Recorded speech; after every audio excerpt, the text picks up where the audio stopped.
Look at this drawing right here. It's like a tall building drawn in 3-point perspective. There are 2 vanishing points on the horizon line and one on the bottom, which makes it a 3-point perspective. This is how it works, right? This is how you're supposed to draw in 3-point perspective. There doesn't seem to be anything wrong here, right? Well, think again, because it's wrong. This is not how 3-point perspective works. There is actually a very fundamental mistake that is happening in this drawing that you would be able to figure out if you understand what perspective drawing actually is. If you still haven't figured out what's wrong with it, then let me ask you this very simple question. What is perspective? What is the most fundamental principle of perspective drawing? The answer is that as objects move farther away from us, they seem to get smaller. They don't actually, it's just like an illusion. And if you connect the same points on the object in perspective with parallel lines, they will seem to merge on a point called the vanishing point. And if you apply this principle to this drawing, then you will see that it doesn't follow that principle. The area around the horizon line is gonna be the closest to the viewer, and as things move farther away from that point, they should seem to get smaller. That applies to the left, right, and the bottom of the building, but not to the top. The top of the building is moving away from us, but is not actually getting smaller. Instead, it's getting bigger, which is wrong. This is not how perspective works. Okay,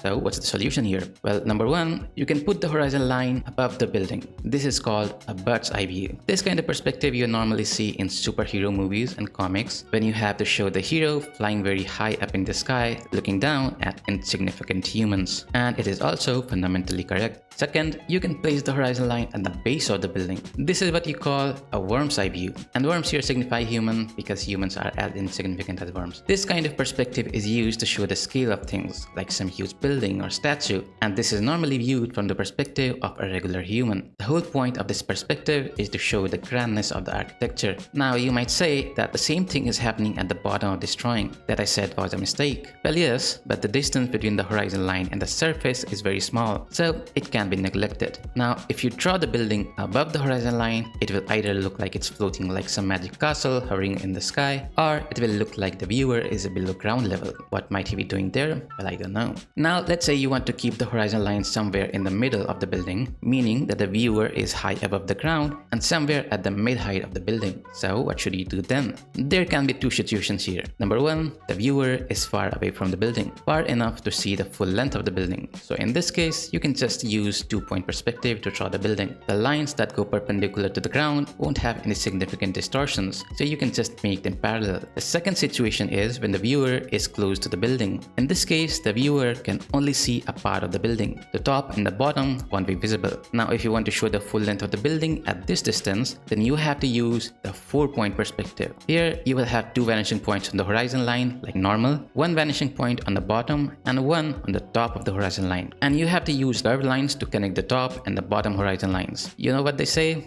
If straight lines aren't working for you, bend them. Well, I don't think anyone says that. The amount of curve your lines will have will depend on the distance between the top and the bottom vanishing points. And this is how you draw in perspective correctly. If there was anything in this video that you found helpful, then please consider liking this video and subscribing to the channel, and I will see you in the next one. Goodbye.